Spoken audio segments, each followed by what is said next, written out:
Like and subscribe right now, or this will be in your bed tonight.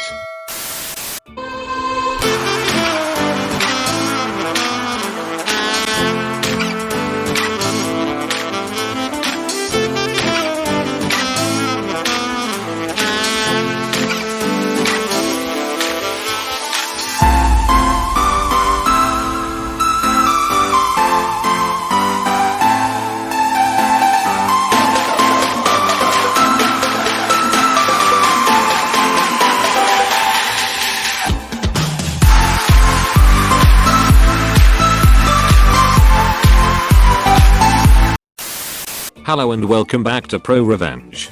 Before we start, please click like, subscribe and the bell icon. This means that you will get more videos from me and will really help me out. Thanks. Ex-best friend slept with my ex-GF and blackmailed me, so I got him mocked by his friends and fired from his job. Sorry about the title. Not really all that great with them. So I'm a gay man, though it took me a long time to actually come to terms with it. During the time when I was questioning my sexuality, I was dating who I thought was a lovely girl. I'll call her Jane. I genuinely loved her and pictured us having a future together, as we'd been dating for 3 years and had started to get pretty serious, even though we were only 18 when he split us up. You lot know what young love is like. Anyway, the only other important people in this story are my ex-best friend James and my absolutely incredible boyfriend Alex. Not their real names, by the way. Also, this is a loon read, so sorry about that. I tend to ramble and I'm not that much of a writer, so sorry if this kinda sucks. James and I had been friends since we were about 10 or 11, and we got close to the point that we felt more like brothers than best friends. He was really supportive of my relationship with Jane and would constantly talk about how glad he was that she made me happy. Though when I look back on it now, he had a habit of constantly talking about how gorgeous she was, how sexy she was, and how I was such a lucky guy. I understand the last one, but he was a bit excessive when he talked about how attractive Jane was, but I was young and naive at the time and didn't think anything of it. That was until I caught them. I'm not much of a writer, but essentially I noticed that they were both becoming pretty possessive over their phones. They'd randomly disappear claiming to be feeling ill or having to get some project done, and I know it sounds stupid, but I kept noticing that the condoms I was buying were going missing. I always liked to make sure we had enough for precautions. I wound up going to Jane's house one day when she'd bailed on me claiming to have a migraine. I was partly worried for her health and brought some painkillers, food and some bottled water in case she genuinely did feel ill, but I also had a feeling in the pit of my stomach that she was lying to me. I don't know how to explain it, I just knew. Sure enough, when I let myself in with a spare key she'd given me, I found her in bed with James. I was heartbroken. The two people who I cared about most in the world and who I thought cared about me went behind my back like this. I was furious. We had a major argument. Jane begged me to listen to her whilst James yelled at me, and I eventually just stormed out. I wanted to go and tell everyone what they'd done and shame them for it. But that's where the problem arose. Remember at the start where I mentioned that I was questioning my sexuality? James knew about it. Of course he knew I'd never leave Jane to sleep with a bunch of guys, but he was fully aware that I'd figured out that I was attracted to guys and girls. More like just Jane in particular, as I don't really feel any attraction towards girls anymore. And he used this against me. He knew full well how terrified I was that my parents would disown me, and he made sure to remind me that if I didn't keep my mouth shut then my parents would find out. At the time this was absolutely terrifying, though I now know that they accept me 100% and still love me. So I kept my mouth shut. I was stuck, having to work with James at his father's garage, as I couldn't come up with a way to explain how I was mad at him without letting everyone know what he did and risking getting outed to my parents. Besides, I needed the money and there weren't a whole lot of other jobs I could apply for. Also, I really should mention that James was going out of his way to harass me at work, calling me a bunch of slurs whenever he got the chance, pushing me around and just generally reminding me that he could tell my parents at any point. I got really low at this point, and the only time I actually felt sort of content to just let myself relax and be myself was when I'd go to the local gay bars. There was one club in particular that I loved to go to, a drag club, where I met my boyfriend Alex. He was a drag queen there and helped out behind the bar and stuff when he was needed. To save any confusion, I'm just gonna use he/him pronouns for him, though they do switch when he's in drag. We flirted for a few weeks before gradually becoming friends with benefits. He is amazing, and I know it sounds cheesy, but I was the happiest I'd ever been when he agreed to be my boyfriend. But that's skipping a little bit ahead. This revenge happened before we started dating, and we were still just friends who'd hook up every now and then. After a few months, I finally worked up the courage to open up to Alex about what happened with Jane and James, and that's when an evil look fell over his face. See, Alex is the sweetest guy you could ever meet, but if you piss him off, he can and will turn into an evil genius. Around this time, James had been bragging to me that the ladies loved him and he could get any girl he wanted. I really doubt that. He'd always been kinda like this, but he upped the bragging in an attempt to annoy me. He also told me how any girl that I dated would leave me in an instant to sleep with him. So, Alex suggested we put that to the test. Cue the revenge. We started off small. See, James had given me his email address a few years prior, and, just as I'd thought, he couldn't be bothered to change it. So I decided to be very generous and sign him up to a premium subscription to several gay *RN websites, and decided to be courteous and agree to receive emails about notifications, new offers and other things he may be interested in, just to be nice and make sure he had some variety. Oh, did I mention that this was the email address he allowed his father to use? Oops. It cost me a fair bit of money, but I made sure that he got the best offers. Alex was more than happy to chip in to help me. It was worth it. When we were working in the garage and his dad stormed in and asked to speak to him. Now, his dad didn't really give a shit about his kid being gay, but he was mortified that his son would order this much *RN and put in their shared email address. He genuinely thought for months that James was a sex addict. We may have signed him up for a bit more than we thought.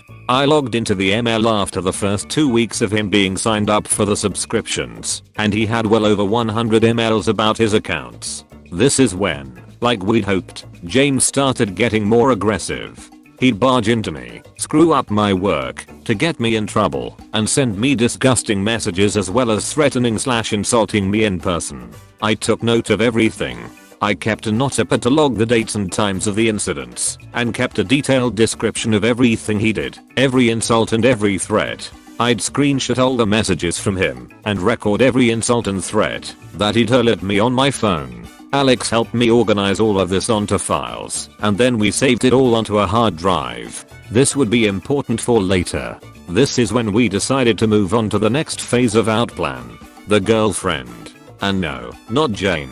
Also, I should mention that he and Jane split up only a couple of weeks after I found out about the affair. They were never gonna last. See, Alex passes extremely well when he's in drag. Being feminine already makes it a bit easier.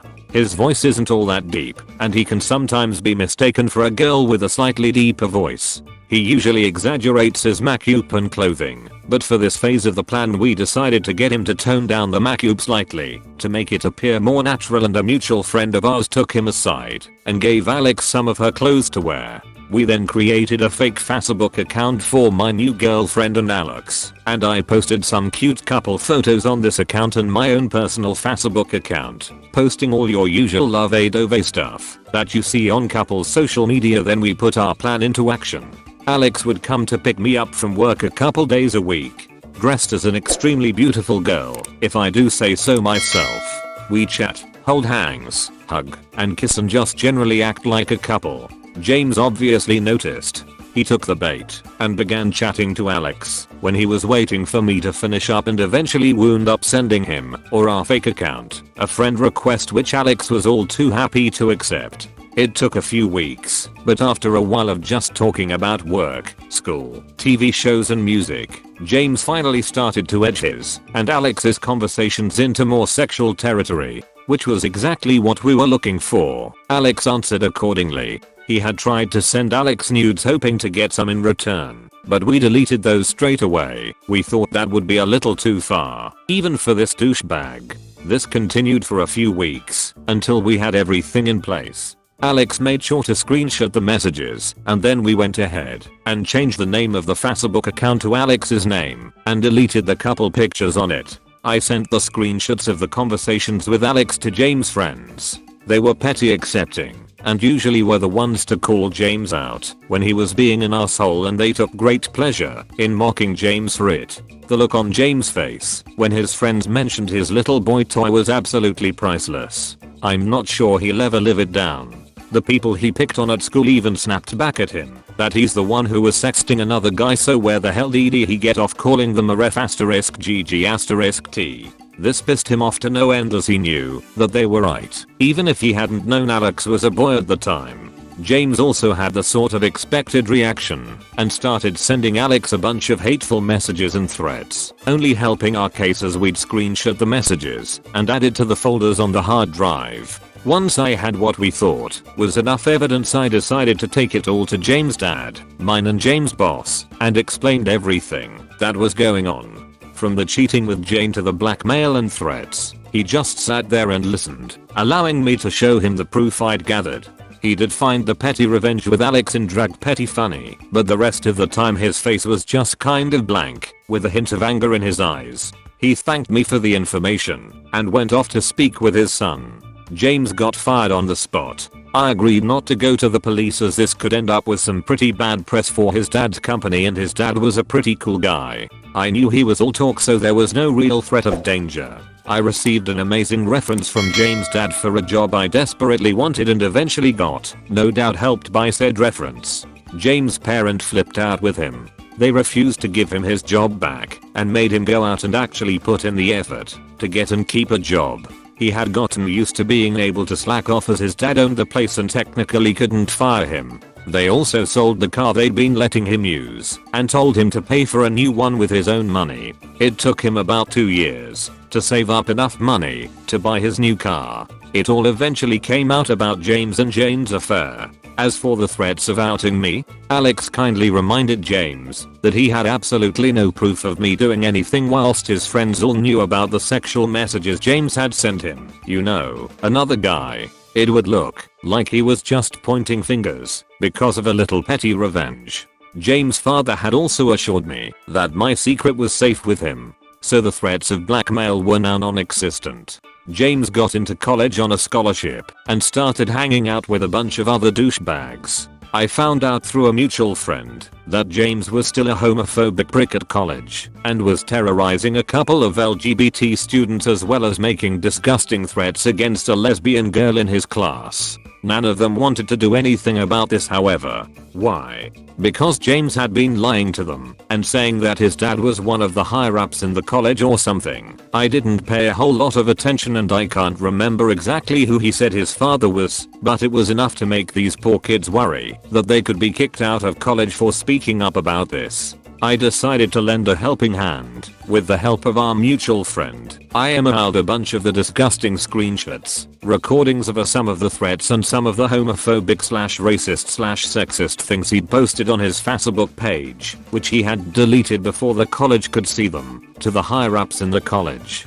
They were not happy with what they saw. They eventually revoked his scholarship after a few of the students, with some encouragement, spoke up about the harassment and threats. I honestly have no clue why he turned out like this. His parents are absolutely lovely, open-minded people. It's crazy. James' parents kicked him out after that. He stayed with his friends for a few months before he managed to get an apartment. Last I heard, he was working in a fast food restaurant, working to get into another college. I genuinely hope he bettered himself and that he can do well in his life. Everyone's capable of change, right?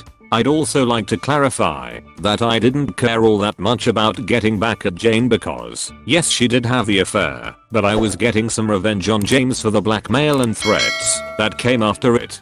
Jane had showed me proof that she'd tried to prevent James from blackmailing me and told him to just let it go. If they'd both just stopped speaking to me after the affair, then this whole thing wouldn't have happened. I'd have been hurt and maybe a little awkward at work, but I wouldn't have went out of my way to get back at him. Though I did fill Jane's mother in on what actually happened and sent her some screenshots where Jane admitted to the affair. This was after I found out that she had told her mother that I was the one who cheated with a bunch of guys and girls instead of the we just grew apart version that we'd agreed to tell our parents. From what I heard, her mother was not all that pleased with her. I also sent a few of the texts where she admitted to having an affair to her new boyfriend. Needless to say, he wasn't happy to find out that her abusive ex was actually just an ex who she'd cheated on. They're still together from what I heard, so all I can say to that guy is, good luck my dude. I eventually did end up coming out to my parents and they were surprisingly supportive, which was amazing. And Alex and I got together a year or two after these events, and we are still very much in love. Sorry if this doesn't count as a ProRevenge, but a couple of friends suggested I post it here. I know there's probably a bunch of spelling mistakes and the story might be a bit all over the place, but I'm not much of a writer, so my apologies.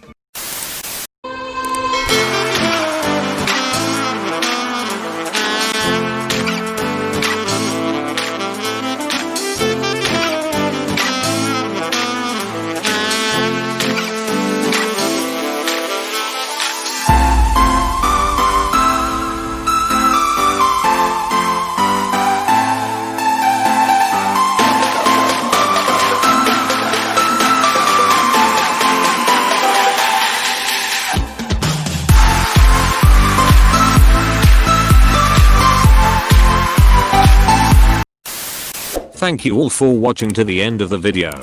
But before you go, please like and subscribe for more. Not many of you at all that watch are subscribed or like the video, and this makes me unsure if I should continue to make more content or not. So if you want more content, please like and subscribe. If you don't want to miss out on any future videos, click the bell icon next to the subscribe button. Also, please give me some feedback in the comment section about what I can do better, because not many people comment on my videos, so I have no idea of people's opinions of thoughts about this YouTube channel.